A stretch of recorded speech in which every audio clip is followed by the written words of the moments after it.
Mr. Christy and the rest of the candidates, I'm going to sort of take a little liberty here and do two questions, with one being a real quick one with a one-sentence answer from each of you, and then the other one will be related to the Pima County tax policy. So the first question is, what is the purpose of government? The purpose of government is to provide for safety of our citizens. It is the purpose of government to provide infrastructure, transportation, roads, highways, commerce and trade. And it is the purpose of the government to also include a park system that would enhance the quality of life in our community. And basically, my view of the purpose of government is to provide those core services, but to stay out of the way of the private lives of the individual and of the business world as well. To make sure that they don't stand, that the government doesn't stand in the way of increasing job growth and business development, and that It's a long sentence. I'm sorry. So I got you. I just wanted a nice, succinct answer. Well, you said what- What do you believe the purpose of government is? That was it. First, I would have to say, stay out of the private lives of people and business. Who's calling?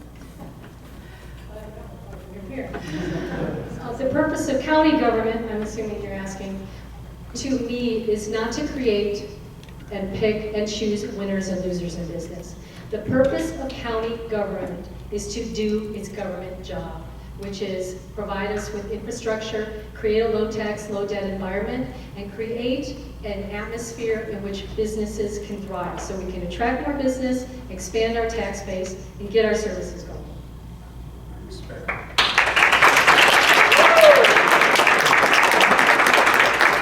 So I think the shortest answer I can provide is the very least possible. All right, so let's segue to my next question. So before I came down, I went to Beth Ford's website. She's the county treasurer. And if you go to the website, you can see and get a list, and I have it here in my hand, of every tax that is assessed in Pima County. There are over 200 individual tax assessments in Pima County on the taxpayers of this county, making this county one of the highest taxed counties in the state of Arizona. And the question I have now is, with that in mind, and the burden that is being placed on people, particularly people on fixed incomes and people with low incomes, even if they rent, they still pay that tax because their landlord passes that on to them. And we're dealing with a county that's in poverty and has also many economic issues. What is your plan to reduce that tax burden while increasing the effectiveness of government? Mr. Christy, will go to you first, and then Ms. Claus. Do I get more than one word there? You get 2 minutes now. Now you get 2 minutes. What Senator Antenori has pointed out is so true, is that there are a myriad number of taxes that are placed on all aspects and phases on the citizenry of Pima County. It would be my job as your representative and a member of the board to analyze all those taxes, and to, along with that forensic accounting, is to analyze the need for those taxes, what they do, what they serve, how much they cost, and ways to repeal them. I honestly believe that the best way to address such taxes and issues of property tax is to create a business atmosphere that will attract and create jobs. When we have people come and want to move to Pima County and want to start lives here and bring families here and enjoy the quality of life here and live here, that is going to increase property values. That will increase everybody's property values, and at that point, we can lower that adjusted rate that the supervisors set way back in 2000 and never reduced, even though the valuations of the property have risen then. And it's my job as a watchdog for the taxpayer to make sure that we don't have these taxes that are an unnecessary burden to the individuals and the businesses. And it's something that it has to be done on a study session basis. And I believe I had to do it every month in my own business. I got a financial statement. Every month it was put on my desk, and the first thing I turned to was the expense side. I analyzed it line by line by line to see what could be reduced, what expenses could be removed, what cost efficiencies could be made. And that same set of tools that I used for 40 years of operating and owning my own business in Pima County, I will bring in the same manner to the Board of Supervisors.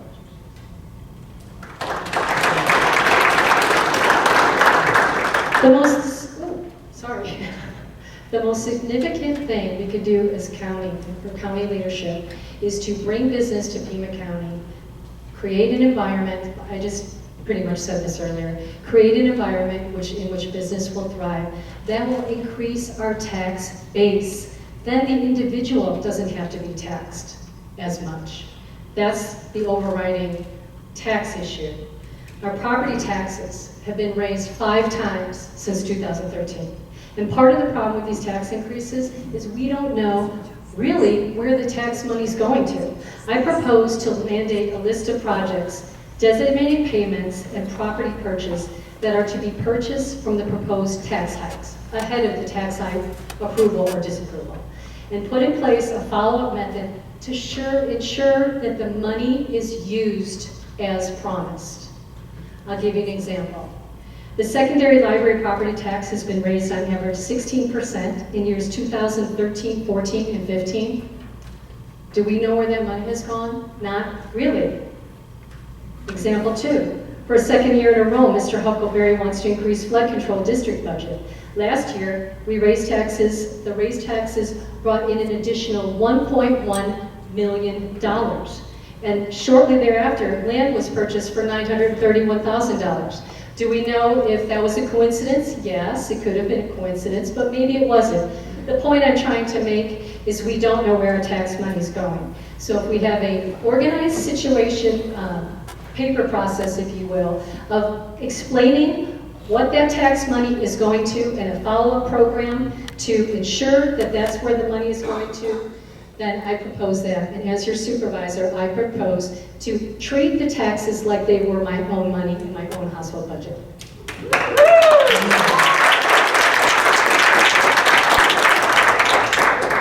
As odd as it may sound, the taxes are more a symptom instead of the root cause. Back in the mid-90s, I once wrote a county treasurer system that was used in 4 counties in Arizona. Although I led a team, we did some analysis. I wrote 70% of all the lines of code generated to generate that system. And that process started by me sitting down with the chief deputy treasurer 12 hours a day for 2 weeks to understand how taxes are calculated, distributed, tax lien sales are conducted, and so forth. And when we had the economic downturn in 2007, 2008, a lot of people got confused when the values of their taxes were going down. They weren't seeing an equal amount of their taxes going down because they thought the taxes were based on the value of their home. Well, if the budget's out of whack, the rate that's charged is calculated from where the budget starts. You know, they've got to get the money they got to get to run that budget. So the taxes are a symptom of that. So we have to learn to say no. We have to learn to set proper priorities. And there's, you know, we need to not be a venture capitalist like to Worldview, sending the martini bar to the stars. There's places we can save money and places we can avoid spending money that will generate lower taxes over time. My entire career has been based on finding and fixing problems. Starting out as an aircraft electrician and then going on marginally into being a programmer. That's what I do. I go and find the problems, understand the requirements, the issues, and then I work with a team to figure out the answers.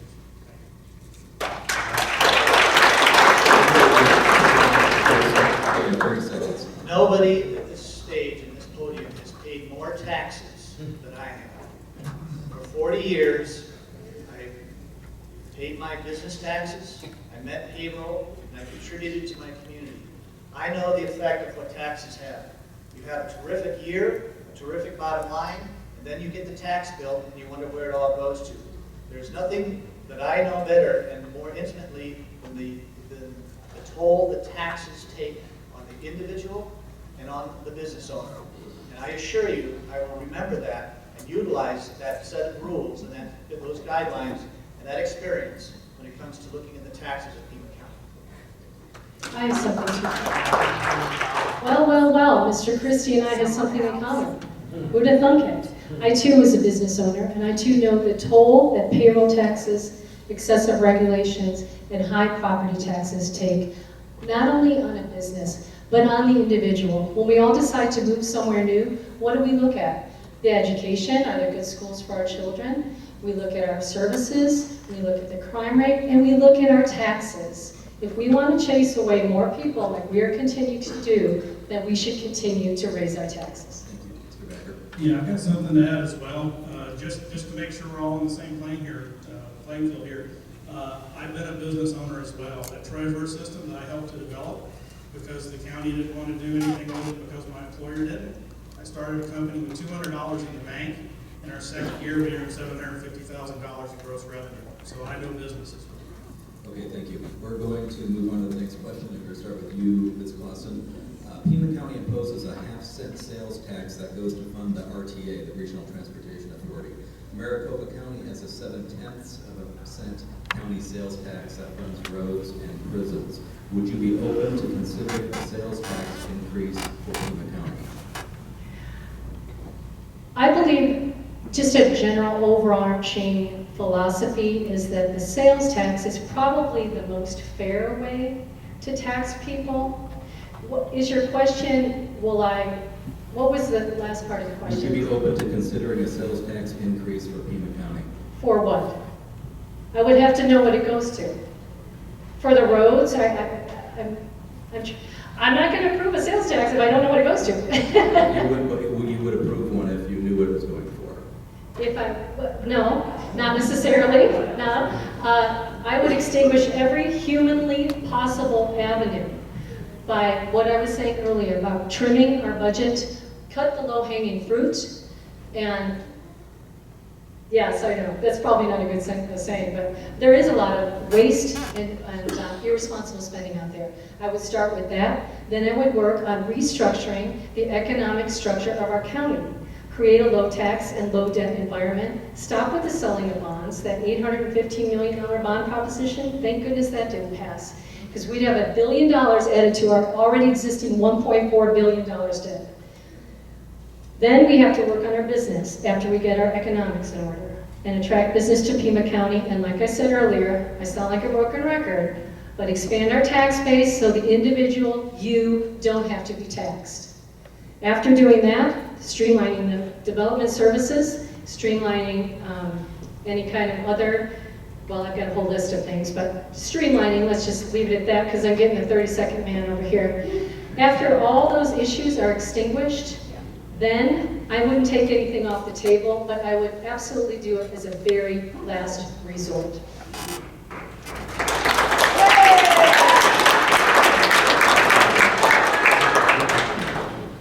Well, I think we've learned in the past when former presidents have made promises they couldn't keep, no new taxes.